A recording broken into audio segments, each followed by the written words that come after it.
Hello, my name is Monica Peak, and I am a licensed professional counselor or licensed clinical mental health counselor. I am also an adult with ADHD, and I just wanted to start making some videos to educate people on some of the things that I get asked about a lot.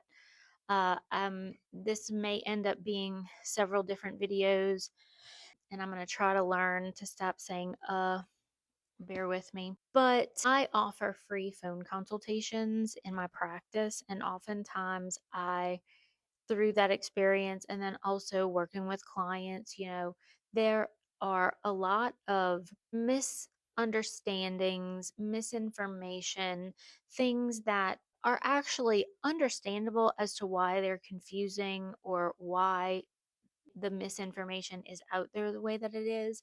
And so I thought that maybe it would be a good idea to start uh, discussing that and putting it out there so we can clarify some of these things. So, the first thing that I wanted to talk about is, as my dogs start barking, the first thing that I wanted to talk about is ADHD assessments. So, I specialize in ADHD and autism testing and therapy for children, teens, and adults. I'm actually one of the only practices in the area that does adult testing for autism, and also one of the few that offers it for teenagers. Oftentimes, it is developmental clinics that are offering autism testing. And so, because they're developmental clinics, they tend to focus on younger ages. And so, they stop their autism testing at various ages. I've heard two, I've heard five, I've heard eight. So, a lot of times, because they're actually looking, usually they end up testing individuals who are on the more severe side of the spectrum because their symptoms become more pronounced at earlier ages. But when individuals are on the mild to moderate side of the spectrum, they can actually go undiagnosed well into adulthood, especially, individuals who are adults now that, Asperger's was really starting to become, people were aware of it, and then they changed the name. Okay, but that's a whole nother video, so I'm not going to discuss that. But who can do testing? Okay, and I'm going to focus right now particularly on ADHD testing first, but it is also kind of broad. So let's start broadly. Okay, like in general. So in general, most people are familiar with the fact that psychiatrists and psychologists do psychological evaluations. Okay, true. Yes, they do. Absolutely. Those are professionals that can do, psychological evaluations of all different types. Um, a lot of people think that if you go in and have a comprehensive psychological evaluation, that means that they're looking for everything. That's not necessarily true. But again, that's probably a whole nother video. Maybe I need to switch over to my little thing that says warning, whatever it says. What does it say? I don't have my glasses on. Warning, may spontaneously start talking about random stuff. Yeah. So I'll put that warning up while we talk. Anyway, yes, psychologists and psychiatrists can do those evaluations, okay? But they are not necessarily the only professionals that can do ADHD and autism testing and other psychological testing. But I'm not talking about that. We're talking about, this specifically. So, in the state of Alabama, which is where I live, licensed professional counselors are trained and licensed to do evaluations and to diagnose. Okay. So there is one restriction, and that restriction is that we cannot do the subjective personality test, which is like the ink blot test. Okay. So that is the restriction. It is in the Alabama Code, which is the law, which is what governs our licensure process and proceedings and what we can and cannot do. Okay. So now, you have to know what those codes are, what those laws are for your state, and licensing practices are for your state, because not all 50 states will allow licensed professional counselors to do testing, but a lot of them do. Last time I read it, up on this, most of the states do allow it, but again, you want to check what's going on in your state. Now, where does the confusion come in? Okay, well, perhaps once upon a time, it was only psychologists and psychologists that could do it. And so the laws changed and the fields changed, and things adapt and all of this, but it just keeps getting said over and over again, because like that old joke about you making a roast and you cut both ends off, and the daughter says, "Why do you do that?" Mom says, "I don't know. Your grandmother already always did it." And they go ask grandmother, "I don't know. Your great grandmother always did it." And they go to great grandmother, "Oh, well, my pot was too small." So like sometimes that kind of stuff happens. And so people just keep on saying, "Oh, only psychologists and psychiatrists can do testing, only psychologists," and so people aren't aware that things have changed. So there's that.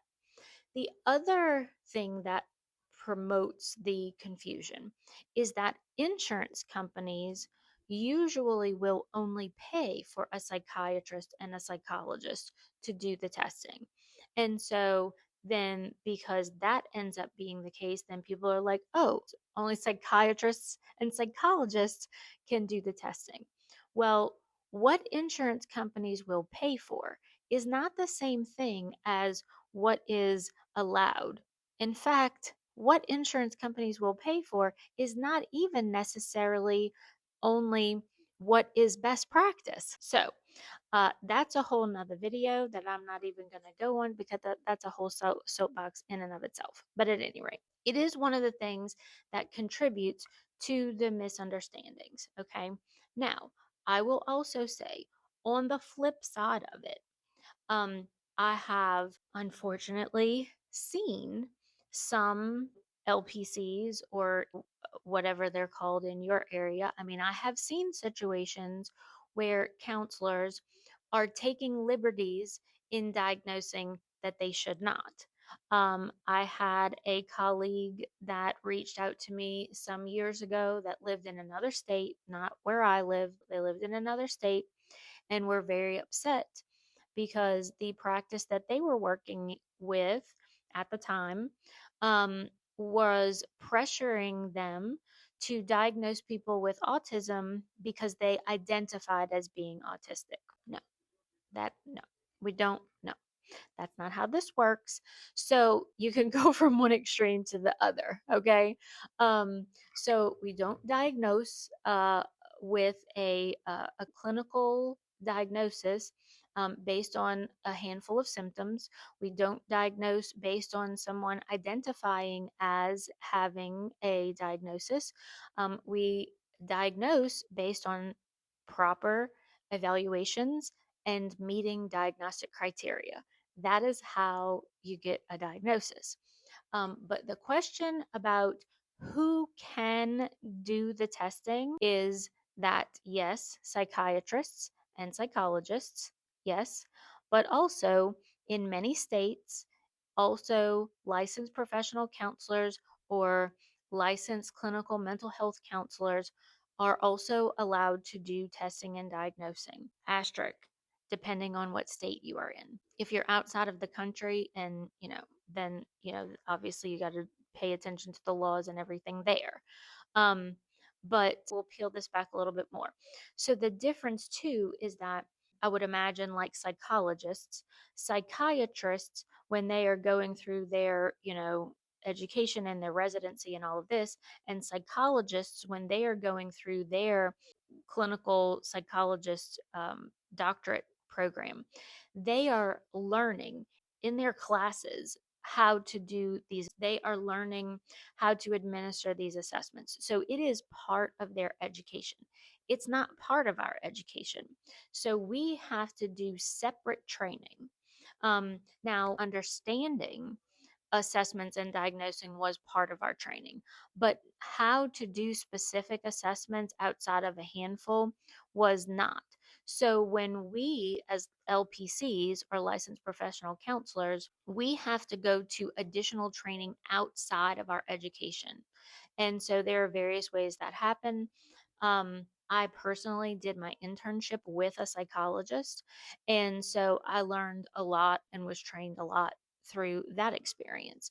But I have also attended numerous additional trainings and continue each year to go to different trainings, specifically on ADHD and autism, because that's what I specialize in.